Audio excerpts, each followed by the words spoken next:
Esto también se acreditará con un oficio que le fue allegado el 5 de octubre del 2020. Estas sería, su señoría, las pruebas que la Fiscalía pretende hacer valer en el juicio oral y que solicita sean decretadas como prueba. Es todo. Para los mismos fines de pertinencia, admisibilidad y al orden en que consideran deben ser escuchados, se les concede el uso de la palabra, señor defensor. Gracias, su señoría. Solicita la defensa se decrete el testimonio de Anderson Rosso Valencia, alias Colacho, toda vez que, según el escrito de acusación, es el líder del grupo delincuencial del que el ente acusador señala hace parte mi cliente.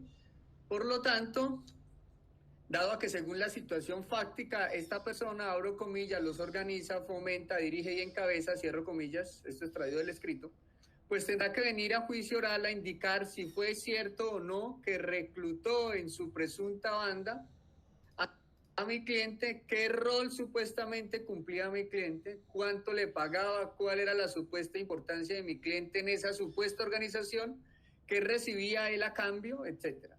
O si por el contrario, como en efecto ocurrirá en juicio, simplemente conoce de vista al acusado por coincidencias de la vida que residen en un mismo sector por temas de pobreza, es decir, por temas económicos. Y habitar el mismo sector de la unidad no significa que saludar al vecino sea colitar algún comportamiento indebido. Esas van a ser sus manifestaciones del por qué, las circunstancias de tiempo, modo y lugar, y cómo es que conoce presuntamente a Gerardo y si realmente esta persona haría parte de su organización. Se solicita además el testimonio de Diego Alexander Henao Marín, alias José y el Panadero. Ello en virtud de que la Fiscalía lo ha relacionado en su situación fáctica del escrito de acusación como, abro comillas, la mano derecha de alias Gerardo en la comercialización de armas de fuego y hace parte del grupo de sicarios, cierro comillas. En ese orden de ideas, basado en esa situación fáctica, tendrá que venir a juicio oral a decir cuántos sicariatos de mi cliente le constan para recibir esa denominación de grupo de sicarios. Reconocerá en juicio oral si conoce a mi cliente, por qué lo conoce y revelará un tema personal de un suministro de pastillas que entiendo son repotenciadores sexuales que consumen algunos militares y que explicaría el lenguaje cifrado que se percibiría en las interceptaciones telefónicas, es decir, en los audios.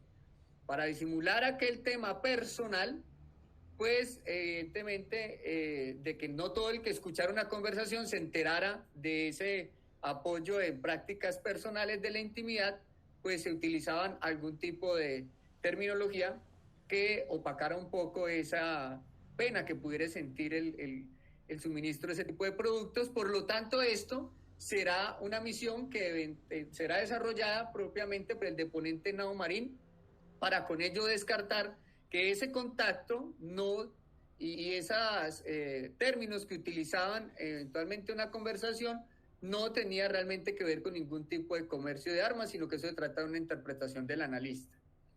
De hecho, esta persona, su señoría, había sido capturada con un arma de fuego en flagrancia y luego de presuntamente estar en la residencia del acusado, por lo que deberá indicar este testigo si esa arma de fuego le fue entregada o no por mi cliente, como lo cree la Fiscalía, o si por el contrario mi cliente no tuvo nada que ver con ese elemento bélico, porque esta persona lo portaría con anterioridad sin que realmente el acusado tuviese conocimiento o hubiese suministrado aquel elemento bélico. Solo aquel que lo porta, que lo lleva consigo, puede decir de dónde lo sacó, y en este caso no nos interesa de dónde lo sacó, pero sí nos interesa que nos diga si se lo proporcionó o no la persona que aquí se está procesando, es decir, el señor Gerardo. Adicionalmente se solicita el testimonio de Ruber Apráez Dorado, alias Don Ruber. Según la situación fáctica de la Fiscalía, esta persona se dedicaba a la elaboración de sustancia cocaína y que su acopio lo tiene en el corregimiento de Villa Colombia, en Jamundí Valle, y que de ese lugar se trasladaba a la ciudad de Cali para abastecer la comercialización y venta en los sectores Llera Camargo y Siloé. Esto no es una contaminación al despacho, sino que está literalmente en el escrito de acusación.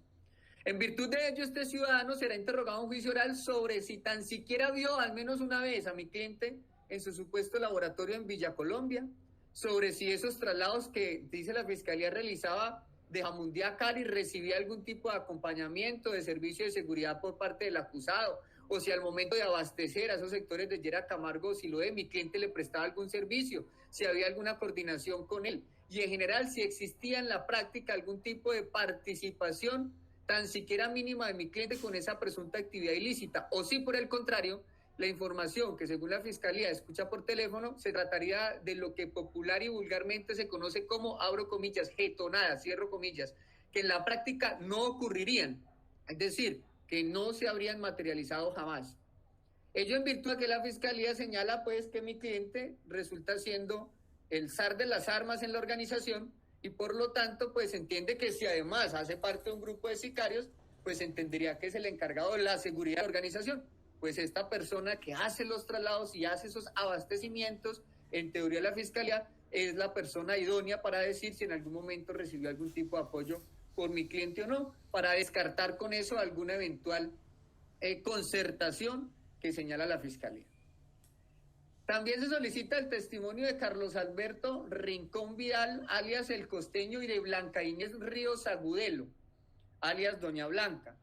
Son dos testigos que se relacionan en la situación fáctica con un mismo sentir, de hecho están en el mismo par de renglones, página 5 del escrito, y en donde, según la Fiscalía, abro comillas, tienen el rol de expendedores, cierro comillas, entiendo pues expendedores dentro de esa organización, por lo que si se supone que mi cliente hacía parte de esa presunta banda criminal dedicada al microtráfico, y hay esos dos expendedores reconocidos según la Fiscalía, pues lo lógico es que ese reducido número de comerciantes de drogas vengan a juicio y nos digan si conocían al acusado o no, por qué lo conocían, pero sobre todo si el acusado tan siquiera les hizo un mandado. Ejemplo, si les ayudaba a entregar una dosis, si los escoltaba, si les espantaba la competencia, entre otros aspectos que permitan ver si realmente mi cliente tenía o no una concertación con la organización o si por el contrario se les está estigmatizando por habitar un cierto sector de la ciudad de Cali. Además que como según la Fiscalía, mi cliente le proporcionaba armas a la organización y se dice que estas dos personas, Rincón Vidal y Ríos Agudelo, hacen parte de la organización, pues ellos ahí vos dirán si en algún momento recibieron algún elemento bélico por parte de la persona que aquí se procesa. Además se solicita el testimonio de Marisol Guajibioy Catuche, alias Mari. Esta persona, según la Fiscalía, se trataría de la excompañera de alias Colacho, el presunto líder de la presunta organización, y por lo tanto puede ratificar o desmentir las manifestaciones que hiciera eventualmente Anderson Rosso Valencia, pues si según la Fiscalía hacía parte de la organización Marisol, por su cercanía con el líder de ese presunto grupo, tendría entonces acceso a información privilegiada, al menos sobre quiénes son sus realmente integrantes, y de allí será interrogada sobre si mi cliente, es decir, aquel aquí acusado, tenía algún acuerdo delictivo con ellos o no, de dónde y cuándo lo conocía y si esta persona en algún momento les prestó algún tipo de servicio, realmente servicio delictivo. También se solicita la declaración de Daisy Viviana Ñáñez Cruz. Según la Fiscalía, es la persona que reemplazaba a alias Ruber, es decir, al señor que fabricaba la cocaína, el del presunto laboratorio. Dice la Fiscalía que esta persona... ¿me están escuchando, señor juez? Es que hubo como un... Sí, yo lo estoy escuchando. Muchas gracias. Se escucha, señor defensor. Gracias.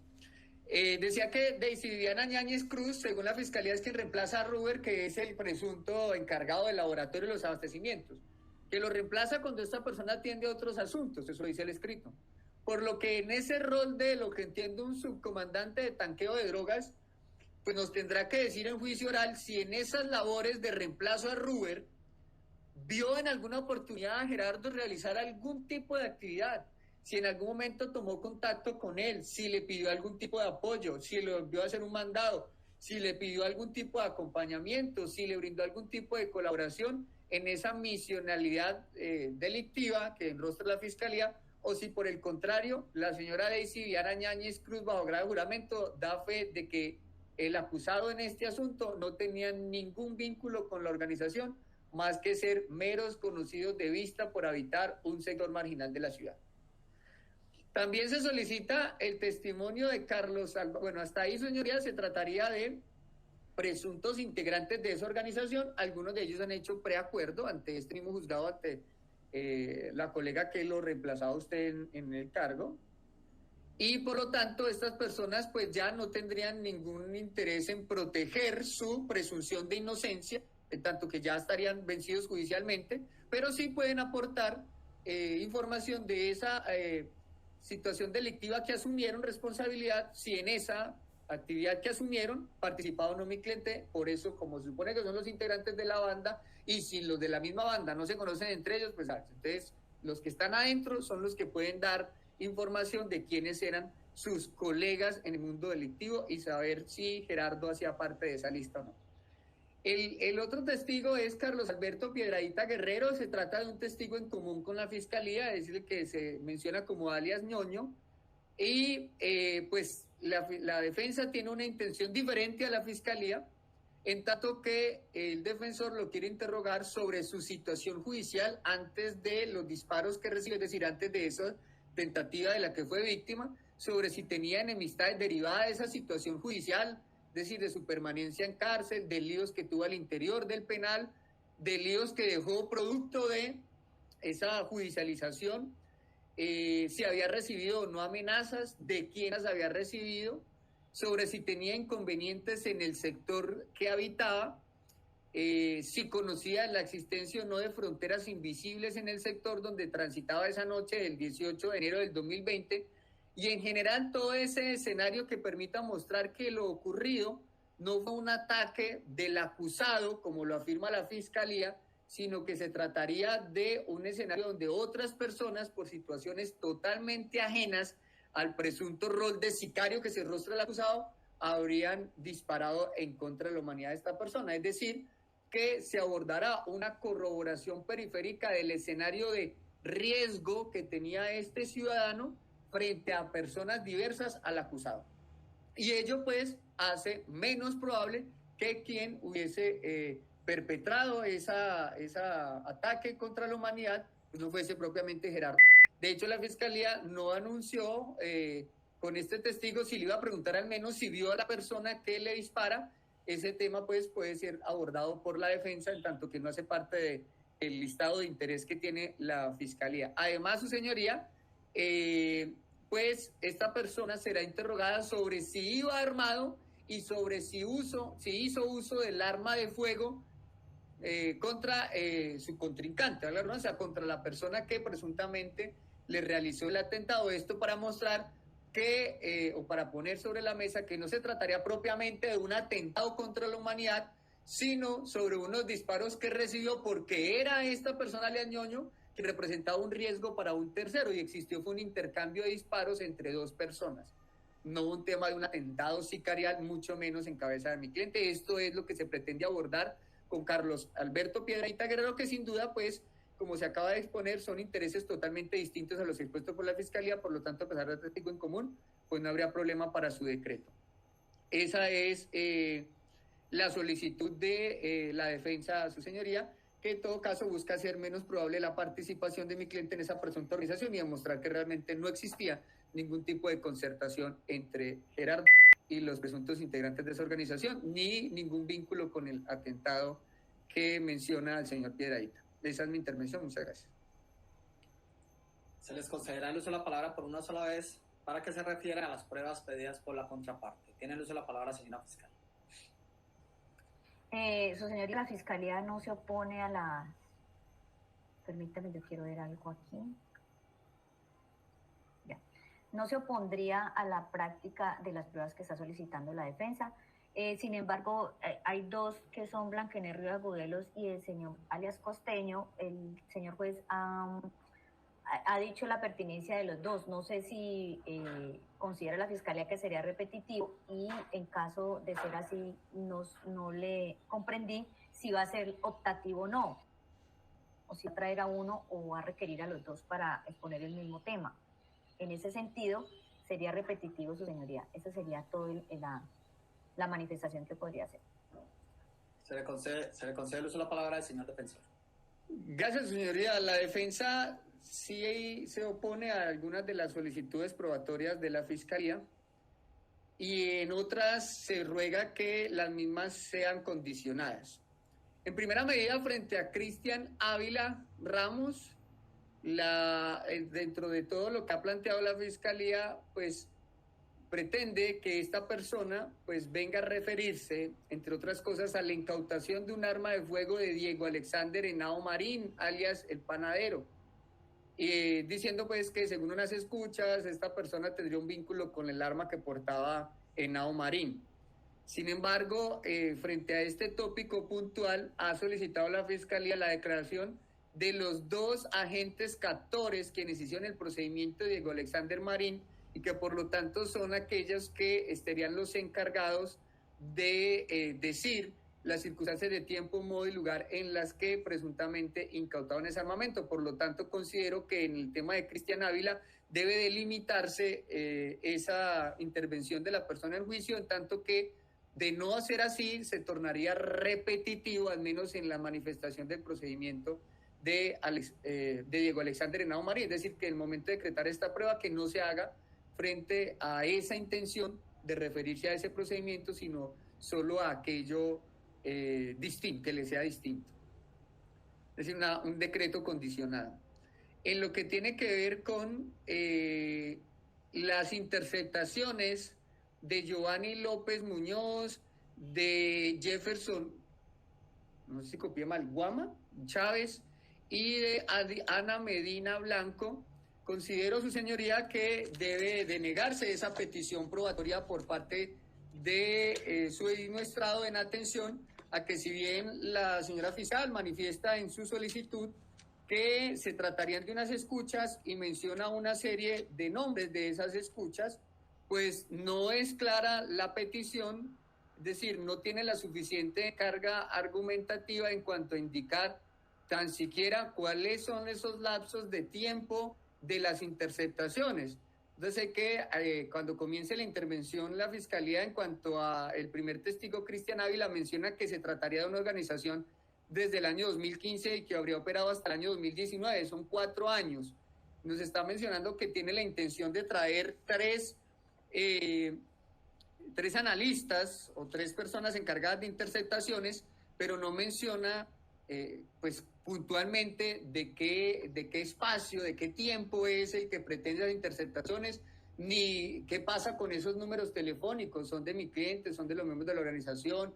Es decir, no delimita su solicitud, la torna demasiado abstracta, y en esa abstractabilidad que genera, pues lo que revela es no solo un escaso valor probatorio, sino que la torna dilatoria del procedimiento.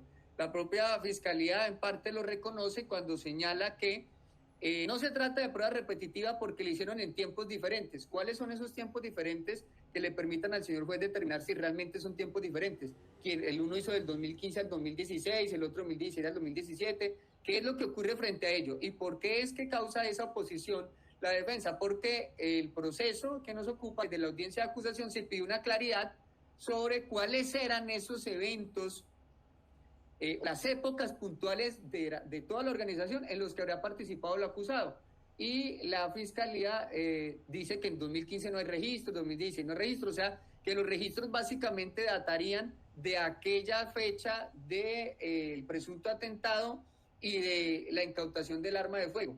Por lo tanto, al no delimitar esas interceptaciones de qué años resultan siendo y al mismo tiempo decir en esa aclaración que se pidió de que no hay unas fechas puntuales de participación en esos primeros años al menos, pues esas interceptaciones al decretarse así de manera absoluta, pues generaría una dilación enorme del procedimiento. No se ha dicho cuál es la diferencia entre Ana Medina Blanco y Jefferson Guama, ni mucho menos de Giovanni López. De hecho, por el contrario, generan es una coincidencia porque en el caso puntual de Giovanni López se menciona que esta persona escuchó lo relacionado con el atentado de Ñoño, pero si revisamos lo atinente al señor Guama, resulta que le dice la señora fiscal al señor juez: ¿podrá usted escuchar las conversaciones para determinar que hay una persona lesionada? O sea, que es ñoño.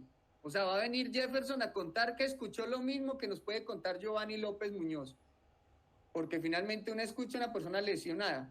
No es la cantidad de veces que se escuche, sino la contundencia de la escucha. Por lo tanto, considero que al ser repetitiva, debe decretarse al menos uno de los tres solamente. Y es yo con, de todas maneras, la oposición de que no se delimitó.